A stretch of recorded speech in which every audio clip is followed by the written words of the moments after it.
Assalomu alaykum. Professional kinoshniy videolarni qanday qilib olish mumkinligini o'rgatib o'tadigan 1 soatlik tekin master-klassimga xush kelibsiz.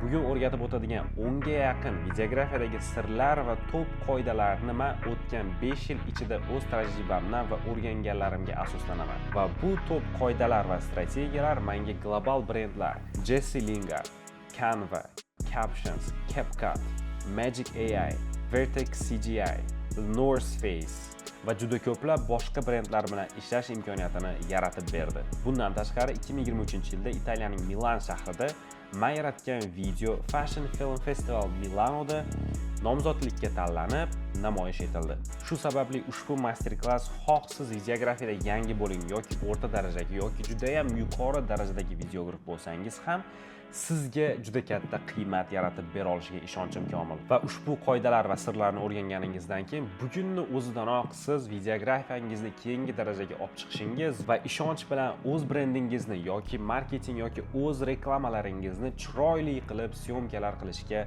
imkoniyatiga ega bo'lasiz. Shu sababdan ushbu master-klassni oxirigacha ko'rishingizni maslahat beraman, chunki oxirida men o'zimni video biznesga kirib kelganimni va menga global brendlar bilan ishlash va muvaffaqiyatga erishishimda yordam bergan 6 ta qadamni bonus sifatida o'rgatib o'taman. Va men oxirida videografiyani professional darajaga olib chiqib, ushbu tekin master-klassdan da tashqari yana ham chuqurroq videografiyani o'rganishni maqsad qilib qo'ygan bo'lsangiz, sizga videografiyadagi to'liq kursimga chegirmalar haqida ham ma'lumot berib o'taman. Keling endi videografiyadagi mening top 10 ta sir va qoidalarim haqida birma-bir gaplashamiz. Birinchi eng muhim qoidamiz bu kamera nastroykalarini yaxshi tushunish.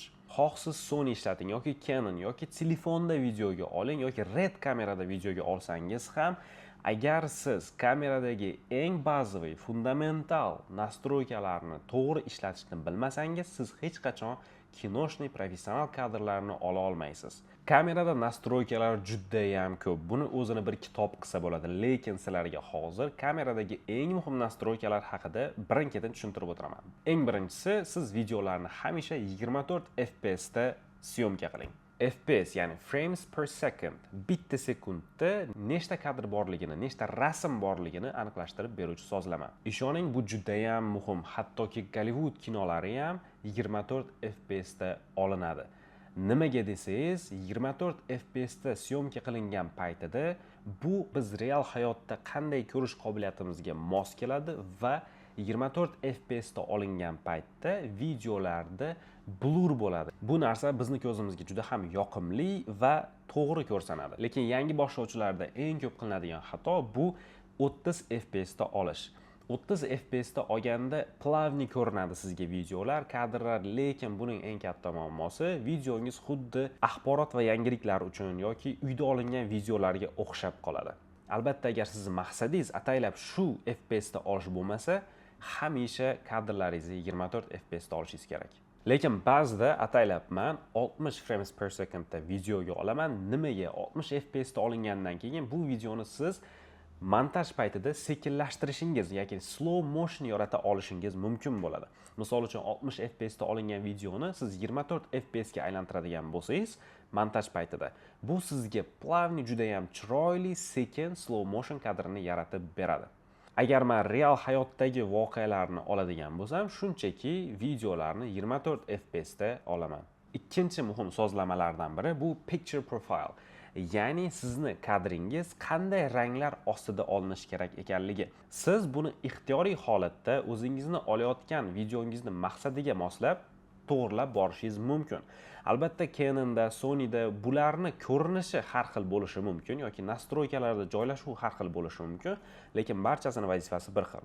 Aynan o'zim Sony kamerasi ishlatganim uchun men sizlarga hozir o'zim Sonyda qaysi profilda videolarni olishimni ko'rsatib o'taman. Birinchi navbatda, agar men videolarni darhol syomka qilib, shundoq berib yuborishim kerak bo'lgan joylari bo'ladigan bo'lsa, aytaylik, oddiy ijtimoiy tarmoq uchun olinadigan video bo'ladigan bo'lsa, bularda standart picture profile, ya'ni Rec 709, ya'ni Rec 709 ni o'zida olib turib, darhol montaj qilib klientga yetkazib beraman.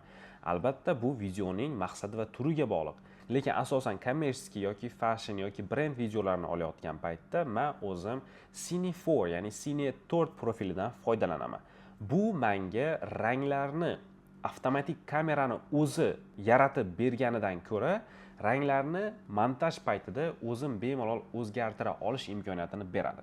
Albatta aytishlarim mumkin, S-Log 3 ham bor-ku deb. Albatta bor. Bu haqida albatta to'liq kursimizda gaplashib o'tamiz, lekin S-Log 3 ning o'ziga yarasha ishlatiladigan joylari va murakkabliklari bor. Cine 4 ning zo'r tomoni, siz butunlay kameraga ranglar uchun qaror qilishni berib qo'ymaysiz. O'zingiz ma'lum darajada ranglarni bemalol montaj qilib o'zgartirishingiz mumkin va oson tomoni, bu S-Logchalik rangni to'g'irlash murakkab emas. Shunchaki ozgina ishlov berasiz va siz xohlagan ranglarga olib kela olasiz. Mana men ishlatadigan Cine 4 profilining nastroykalari.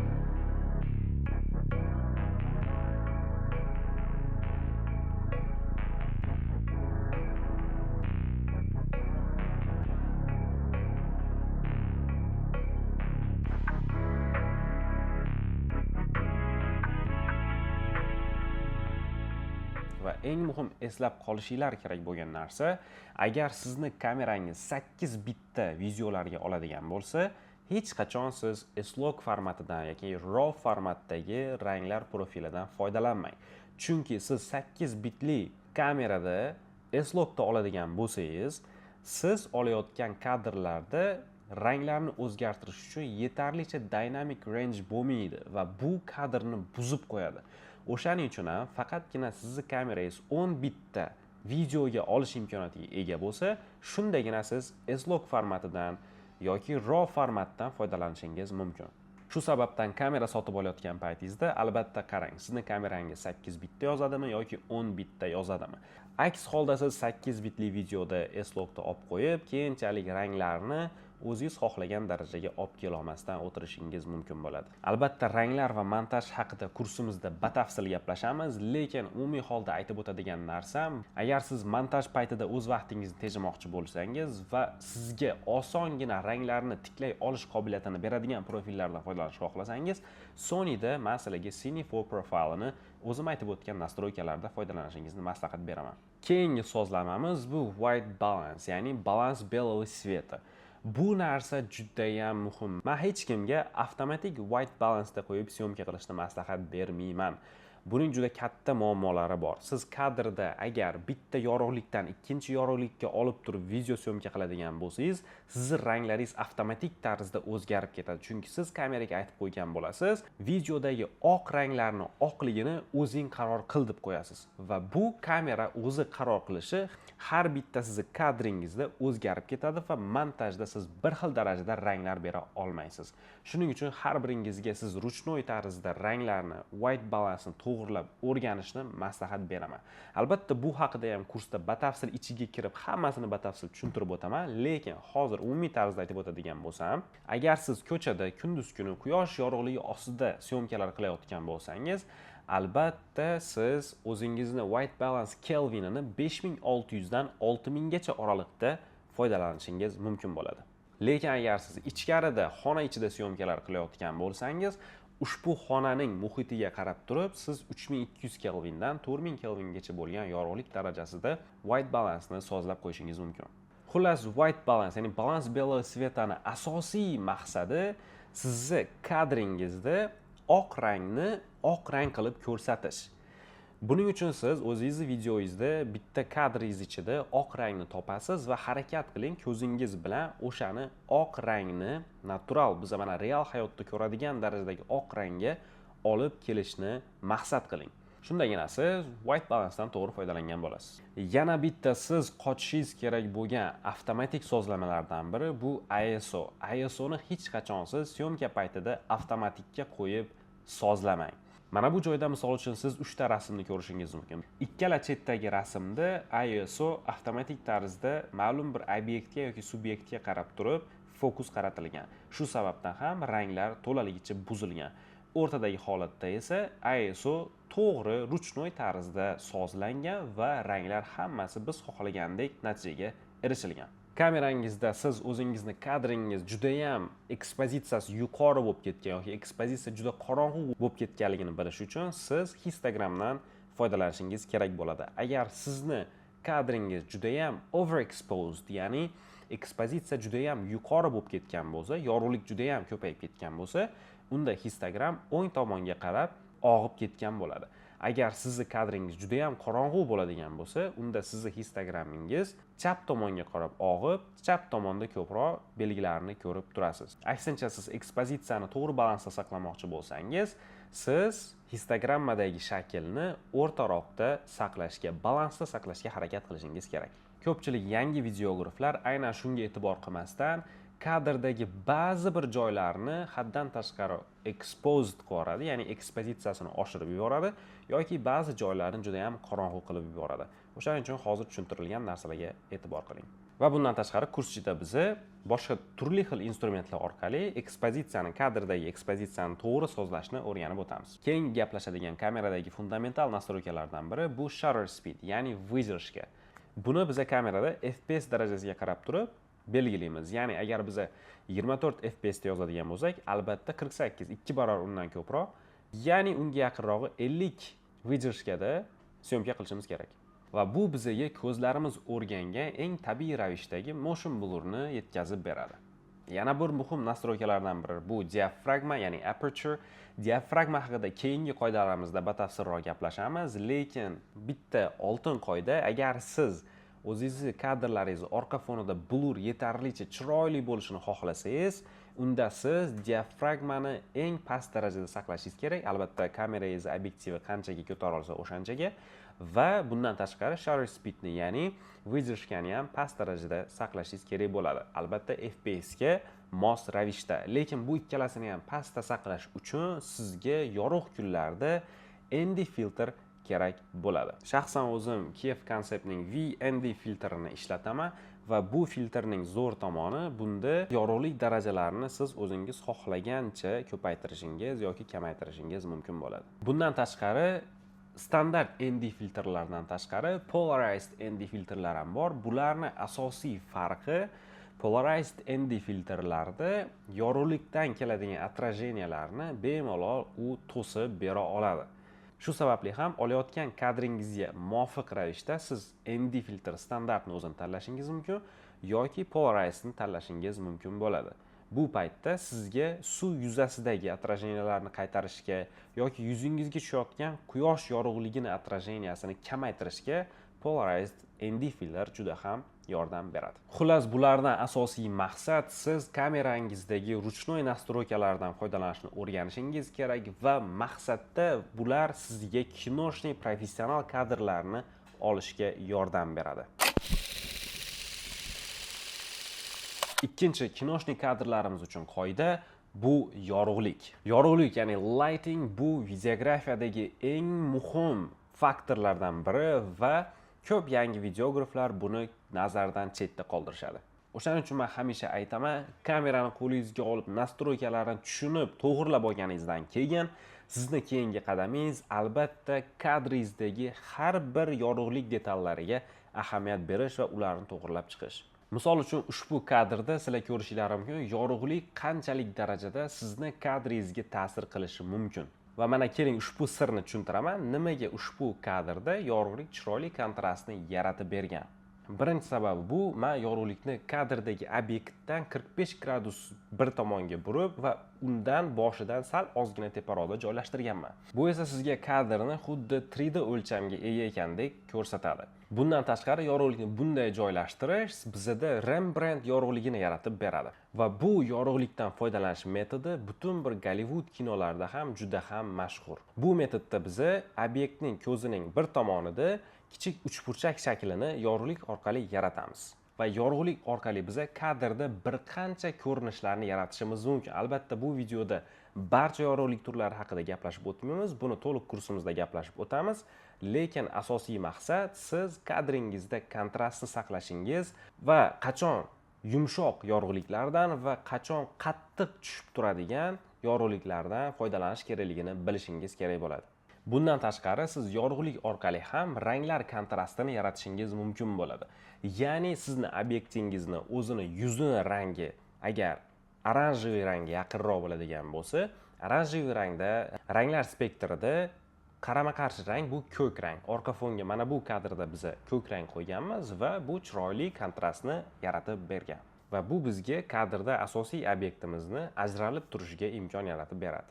Va bundan tashqari ekspozitsiyadagi kontrast, ya'ni yuzimga tushayotgan yorug'lik mana orqamdagi backgrounddagi yorug'likdan ko'ra ancha yuqori va bu bizga ekspozitsiyadagi kontrastni yaratib beradi. Va boshlang'ich videograflar qiladigan eng katta xatolardan biri bu orqa fonni juda ham ko'p yorug' qilib yuborib, orqa fon asosiy obyektdan juda ham ko'p yorug' bo'lib ketishida.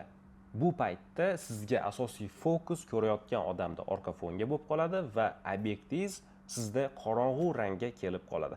Albatta bu sizni kadrdagi shu maqsadingiz shunaqa bo'lmasa, bu noto'g'ri yo'l hisoblanadi. Albatta ba'zi siluet kadrlar bor. Bunda bizani obyektimiz qora rangda va orqa fon asosiy fon kadrda turadi. Lekin asosan siz agar o'zingizni kadrdagi obyektingizni ajralib turadigan qilib ko'rsatmoqchi bo'lsangiz, albatta yorug'likni birinchi o'sha obyektingizga to'g'rilab moslashingiz kerak bo'ladi. Orqa fon va atrofdagi ranglar ikkinchi o'rinda.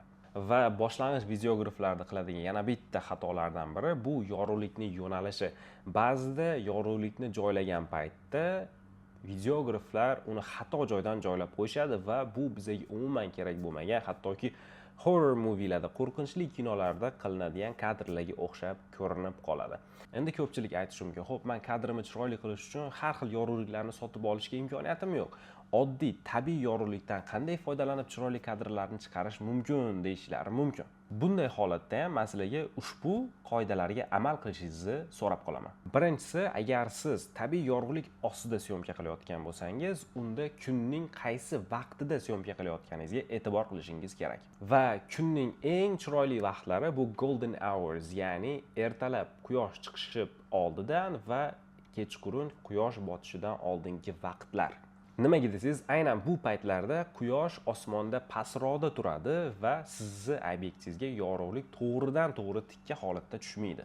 Lekin aksincha siz kunning yarim o'rtasida syomkalar qiladigan bo'lsangiz, unday holatda yorug'lik sizga teparoqdan tushadi va yorug'likning kuchi ham juda kuchli bo'ladi. Sizda juda ham yumshoq yorug'liklar bo'lmaydi. Bu narsa sizni kadringizni buzib qo'yadi. Shu sababdan ham harakat qiling, hamisha siz ko'chada syomka qilmoqchimisiz, albatta golden hours, ya'ni oltin vaqtlarda syomkalarni rejalashtiring. Tabiiy yorug'likda syomka qilishning ikkinchi qoidamiz esa bu kamera yo'nalishi. Agar siz o'sha golden hours vaqtlarida syomka qiladigan bo'lsangiz, quyosh orqa tomondan obyektning orqa tomonidan tushib turishi sizga backlight sifatida ishlab, bu chiroyli kadrlarni yaratishingizda yordam berishi ham mumkin. Agar aksincha siz yorug'lik quyosh sizni obyektlaringizga yuziga to'g'ridan-to'g'ri tushib turadigan bo'lsa, bu holatda siz kadrda o'sha shaxslarni ko'zini qisib qolishi yoki ularni yuzida qattiq quyosh sababli yoqimsiz soyalar paydo bo'lishini kuzatishingiz mumkin bo'ladi. Shu sababdan ham tabiiy yorug'likda syomkalar qilayotgan paytingizda eslab qoling, quyosh sizni obyektlaringizni orqa tomonda turgani ma'qul. Bunday holatda siz eslab qoling, reflektor, ya'ni отражатель ishlatishingiz kerak bo'ladi, chunki yorug'lik obyektlaringizni orqa tomonidan tushgandan keyin ularning yuz tomoni qorong'u bo'lib qolishi mumkin va soyaga ega bo'lib qolishi mumkin. Bunaqa paytda отражатель orqali siz yorug'likni qaytarish evaziga obyektingizni yuzini yorug'roq qilishingiz mumkin bo'ladi. Agar hattoki sizda reflektor отражательlar bo'lmaydigan bo'lsa, siz o'zingizni atrofingizdagi jihozlardan, instrumentlardan foydalanishingiz kerak bo'ladi. Misol uchun, oq rangdagi devor ham yaxshigina sizga отражатель sifatida ishlay oladi yoki yer oppoq bo'ladigan bo'lsa, qorni ranglari ham sizni obyektingizga yetarlicha yorug'likni qaytarib bera oladi. Yoki siz shunchaki o'zingizda bor har qanday material, qora rang, oq rangdagi ranglarni ushlab qoluvchi yoki ranglarni qaytaruvchi materiallardan foydalanib yoritishingiz ham mumkin bo'ladi. Bundan tashqari, siz tabiiy yorug'likda syomkalarni qilmoqchi bo'lgan paytingizda 3-qoida bu ob-havoga qarashingiz. Ya'ni bizda juda ham bir quyoshli kun bo'lishi mumkin yoki bizda bulutli kun bo'lishi mumkin yoki qorong'uroq bo'lishi mumkin. Aynan har bir ob-havo paytida bizani kadrlarimizga buning ta'siri turlicha bo'ladi. Misol uchun, biz cloudy bulutli kunda video oladigan bo'lsak, bu ba'zida yaxshi va ba'zida yomon bo'lishi mumkin. Yaxshi tomoni, biza bulutli kunda quyosh nurlari to'g'ridan to'g'ri bizani kadrimizda obyektimiz ustiga kelib tushmaydi va butun bulut bizaga yorug'likni yumshatib bera oladi. Va albatta yorug'lik haqida to'laligicha batafsil kursimizda gaplashamiz, lekin aytmoqchi bo'lgan narsam, albatta har bir kadringizda sizni professional videografdan boshlang'ich videograf sifatida ajratib turadigan narsa bu kadringizda yorug'liklardan to'g'ri foydalana olish hisoblanadi. Agar hattoki sizda eng zo'r red kameralar yoki qimmat kameralar bo'lgan taqdirda ham siz agar yorug'likni to'g'rilay olmasangiz, sizning kamerangizning sizga hech qanaqa foydasi yo'q. Va uchinchi muhim qoidamiz bu kompozitsiya. Albatta kompozitsiyani juda ham ko'plab turlari mavjud. Kadrdagi obyektimizni dominant qilib saqlash, kadrning barcha qismini to'ldirish, 3dan 1 qism qoidasi, simmetriya yoki takroriy shakllar haqida gaplashib o'tishimiz mumkin. Lekin ushbu master klassda fokus qaratmoqchi bo'lgan bitta kompozitsiya turi bu chuqurlik yaratish, ya'ni 2D o'lchamga o'xshab ko'rinadigan kadrlarni 3D o'lchamga o'xshab moslashtirish. Professional kinoshnik kadrlar yaratish uchun bu eng muhim bo'lgan kompozitsiya turidan biri hisoblanadi. Va bunday chuqurlikni yaratish uchun bir qancha strategiyalardan foydalanishimiz mumkin. Birinchisi bu diafragmani imkon darajada past holatda sozlab syomka qilish. Misol uchun ushbu kadrda bizani obyektimiz orqa fondan ajralib turishi va orqa fon blurda bo'lib turishi uchun biza diafragmani past holatda saqlashimiz kerak bo'ladi. Diafragma qanchalik ko'tarilgani sari butun bir muhit sizga ko'rinishni boshlaydi va kadrdagi blurlar ham yo'qolishni boshlaydi. Va buning yana boshqa yaxshi tomonlaridan biri sizga orqa fondagi keraksiz narsalar tomoshabinni chalg'itmasligiga yordam beradi.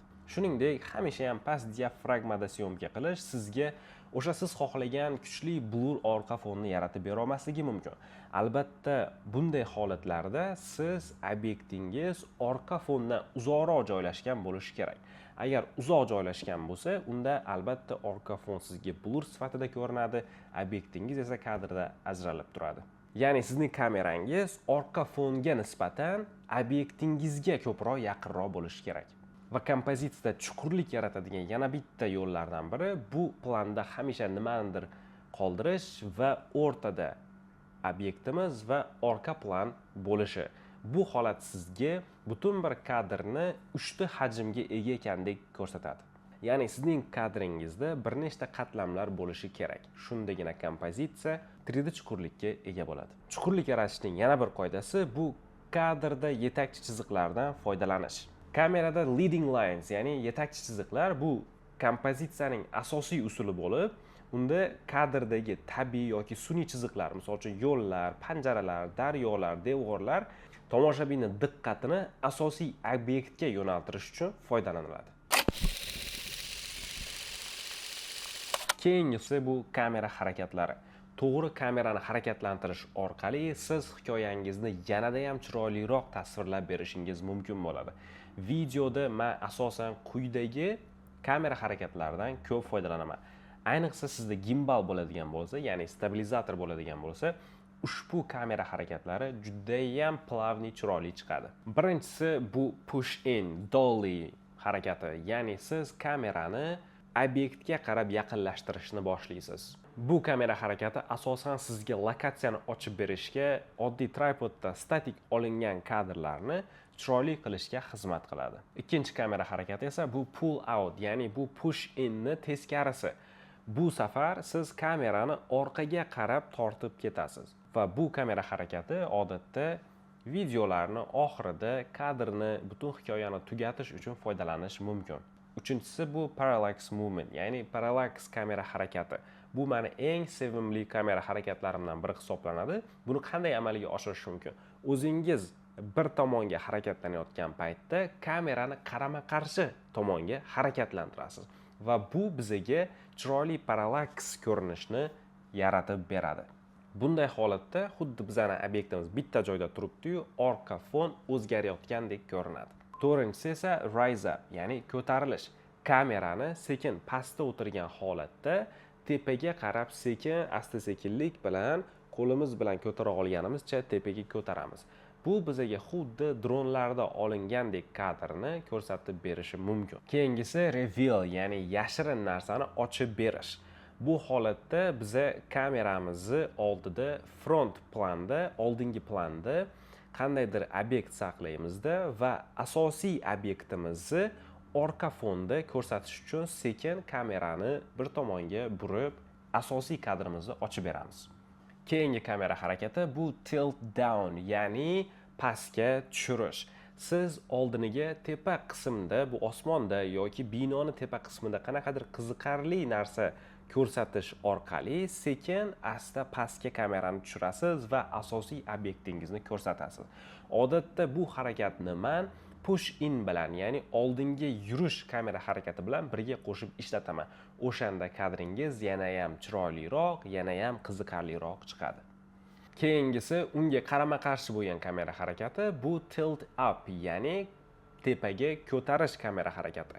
Siz oldiniga kamerada pastdagi qaysidir obyektni ko'rsatib turib, asta-sekinlik bilan asosiy obyektingizga kamerani qaratasiz. Bu holat tilt up, ya'ni pastdan tepaga ko'tarish deb nomlanadi. Keyingi kamera harakati bu ataylab fokusdan tashqariga chiqarish.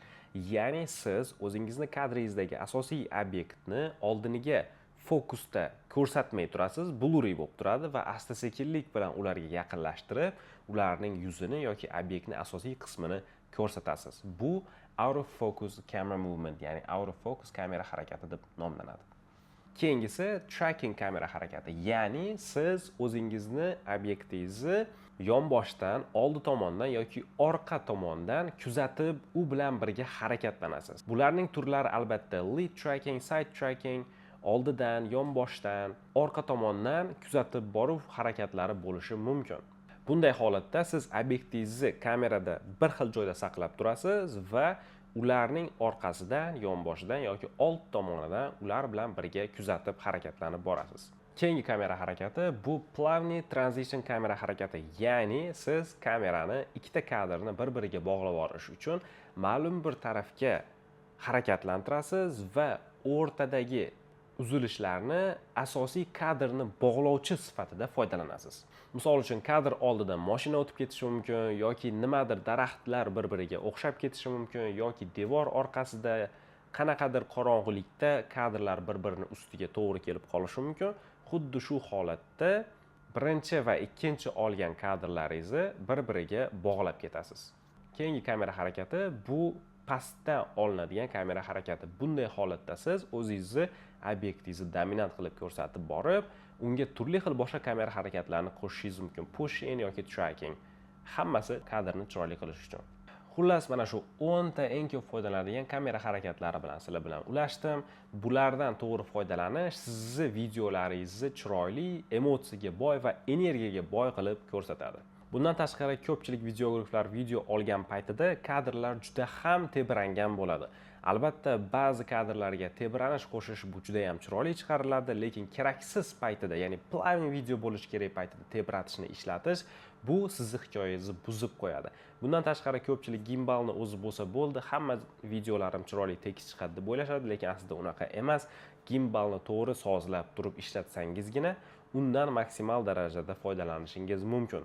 Shu joyda keling qisqacha qilib sizlarga gimballardan foydalanganda nimalarga e'tibor berish kerakligi haqida aytib o'taman. Birinchisi, gimbalni hamisha to'g'ri balansirovka qilish kerak bo'ladi. Agar gimbal ichidagi nastroykalarni yaxshi tushunmaydigan bo'lsangiz, har bir aksisda, ya'ni gimbalning har bir burilish nuqtalarini to'g'ri sozlab qo'ymagan bo'lsangiz, sizning kadrlaringiz plavniy chiqmaydi. Ikkinchi narsa, bu gimballardan foydalanayotganda qo'lni to'g'ri ushlash va oyoq qadamlarini to'g'ri bosish ham juda ham muhim hisoblanadi.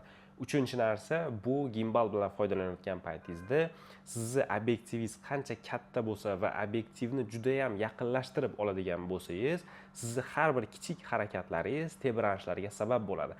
Aksincha, agar siz kattaroq obyektivlardan foydalansangiz, ya'ni focal length kattaroq bo'ladigan bo'lsa, ya'ni 35 24-27 bo'ladigan bo'lsa, har kichik tebranishlar sizda umuman sezilmaydi. Aytaylik, siz 50 mm yoki 80 mm focal lengthda video oladigan bo'lsangiz, ozgina xato qo'yilgan qadam ham tebranishlarga olib kelib qolishi mumkin. Va bundan tashqari, oldinroq ham aytib o'tganimdek, gimbal bilan ishlaganda oyoq harakatlari juda ham muhim. Tebranishni kamaytirishingiz uchun albatta siz oyoqlaringizni, tizzalaringizni bukib olib, kamerani olib harakatlanishingizga to'g'ri keladi. Albatta bu va shunga o'xshash barcha ma'lumotlarni kurs ichida batafsil to'liq amaliyotda o'rganamiz.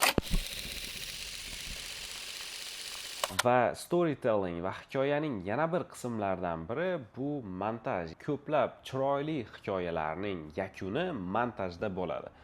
Siz oddiy kadrlarni olib turib, ularni chiroyli kinoshni qilishingiz mumkin, ranglar bilan ishlab turib, eng zerikarli kadrni ham juda ham bir qiziqarli ranglarga boy qilib qo'yishingiz mumkin. Va montaj uchun meni o'zim Premiere Prodan foydalanaman va Premiere Proda men sizlarga hozir qisqacha o'zim ko'p foydalanadigan va sizni montajingizni zo'r, effektivniy va samarador qilib beradigan qoidalarni o'rgatib o'taman. Birinchisi bu kadrlar tanlovi. Odatda men o'zim olib tashlagan barcha kadrlarda atigi 5-10%nigina oxirgi videoda ishlataman. Nimaga desanglar, men syomka paytida bitta kadrni turli xil focal length bilan, turli xil linzalar bilan va turli xil rakurslardan olaman, чтобы men montaj paytida ko'plab tanlovlarga ega bo'lishim uchun va eng zo'rlarinigina o'zimni oxirgi videomda ishlataman. Va shunchaki syomka qilganingiz uchun kadrni ishlatishingiz shart emas. Siz faqatgina eng zo'rini, yana bir marta aytaman, eng zo'r kadrlardan foydalanishingiz kerak. Mayli, siz kadrni olganingiz uchun ishlatgingiz juda ham kelar, lekin eslab qoling, oxirgi videoyingiz professional ko'rinadi qachonki siz faqat va faqat eng zo'r rakursda, eng zo'r ranglarda, eng zo'r focal length, eng zo'r muhitda olingan videolarni tanlashingiz kerak. Ikkinchi montajdagi qoida, hamisha siz to'g'ri kesishlarni va transitionlardan foydalanishingiz kerak.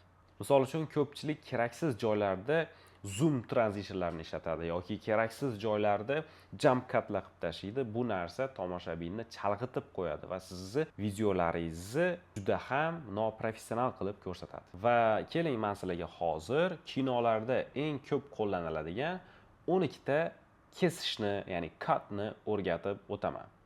Birinchisi bu tekis kesish, ya'ni bazaviy kesish. Shunchaki birinchi kadrdan ikkinchi kadrga o'tishdan oldin bitta kesib qo'yasiz. Lekin bunda ham eslab qoling, sizni birinchi kadringiz bilan ikkinchi kadringiz o'rtasida agar u bitta obyekt bo'ladigan bo'lsa, kamida kamera rakurslari 30 gradus oralig'ida olingan bo'lishi kerak.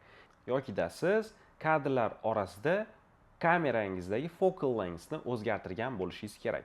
Misol uchun, oldiniga 35 mm lik focal length olgan bo'lsangiz, keyinchalik 50 yoki 70 ta olingan focal lengthdagi kadrlarni qo'shib, bazaviy cut, ya'ni bazaviy kesishni amalga oshirishingiz mumkin. Ikkinchisi esa jump cut, ya'ni sakraydigan kesish.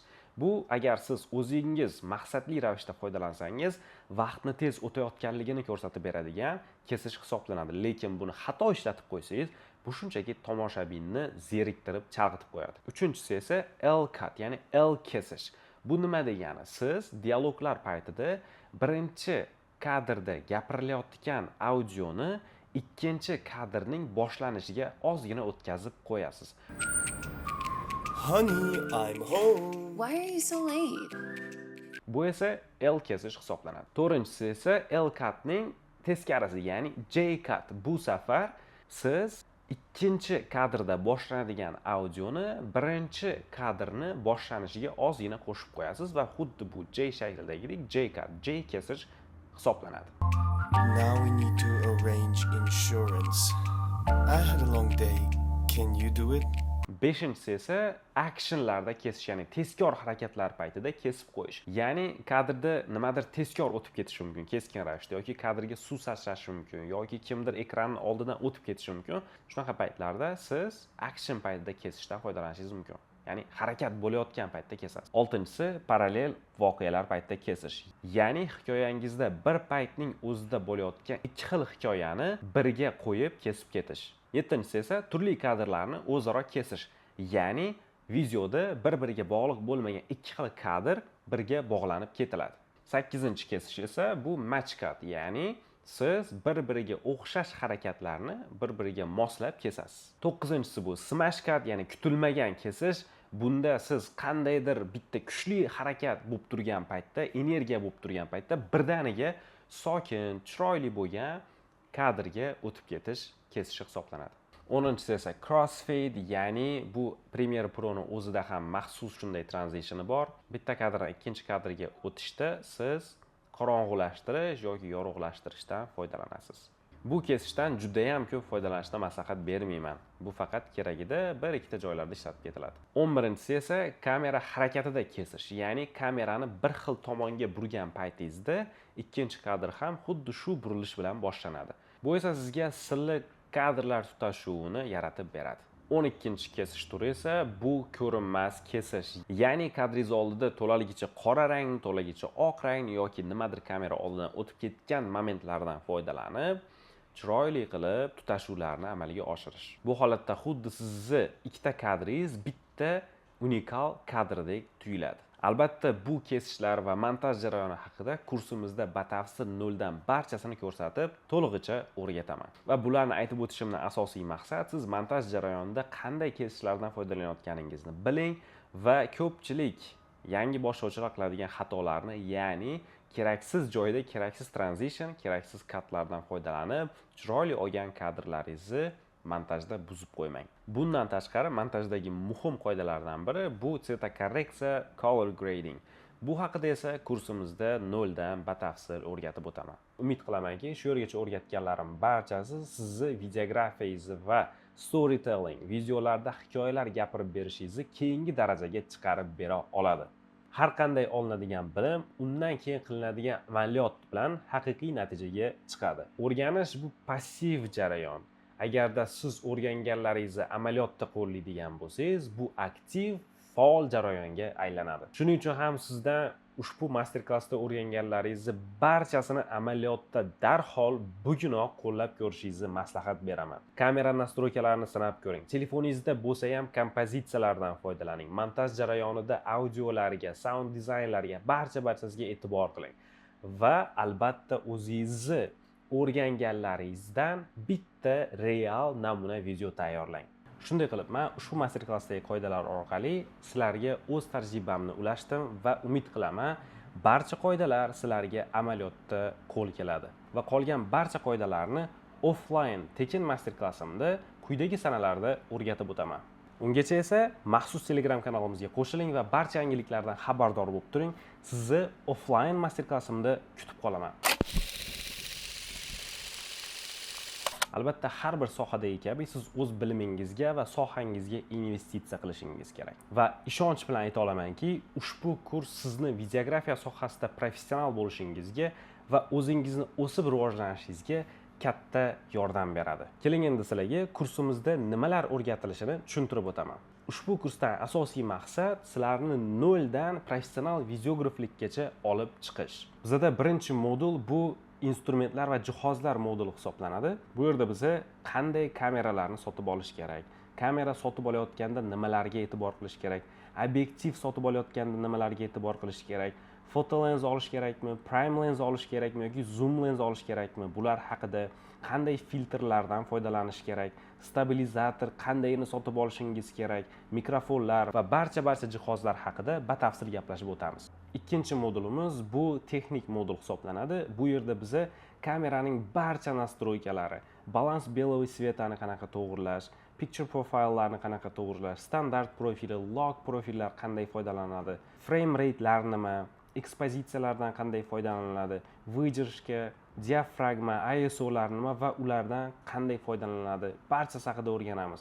Bundan tashqari mikrofon va audiolarni qanday sozlash kerak, gimballarni qanaqa balans qilish kerak, barchasi haqida aynan ushbu texnika bo'limida o'rganib o'tamiz. Undan keyingi 3-bo'limimiz bu kinematografiya bo'limi. Ushbu bo'limda biz 10 ta kompozitsiyalar qoidasi, 12 ta kamera rakurslarini o'rganib o'tamiz va qanday holatlarda qanday obyektivlardan, focal lenslardan foydalanish kerakligini, yorug'liklardan qanday foydalanish kerakligini qisqacha aytib o'tamiz. Tripodlardan, gimballardan foydalanish qanday bo'ladi va videoga olishda qanday kamera harakatlari bor va qaysi birlaridan foydalanishimiz kerakligi haqida barchasini mana shu bo'limda gaplashib o'tamiz. Storytelling, 5 ta standart kamera harakatlari, 10 ta gimbal orqali qilinadigan kamera harakatlar, tripodlarda, monopodlarda qiladigan kamera harakatlari, storytelling, time-lapslarni qanday yaratish kerak, green screen bilan qanday ishlash kerak, barchasini aynan ushbu bo'limda o'rganib o'tamiz. Va keyingi bo'lim menimcha barcha uchun qiziq bo'lgan, barchaga kerakli bo'ladigan lighting bo'limi, ya'ni yorug'lik bilan ishlash moduli. Ushbu bo'limda biz yorug'lik o'zi nima ekanligi, yorug'lik turlari haqida, yorug'lik yo'nalishi va sifati haqida, RGB ranglar haqida, 3 tomonlama yoritish qoidalari haqida, kamerada yorug'lik uchun ekspeditsiyalar qilish haqida va kadrlarni yoritishda ishlatiladigan barcha instrumentlar haqida gaplashamiz. Keyingi modulimiz esa Premiere Pro'da montaj qilish. Ushbu bo'limda sizlarga 0 dan boshlab Premiere Pro'da qanday qilib o'zingiz syomka qilgan videolarni montaj qilishni o'rgatib o'tamiz.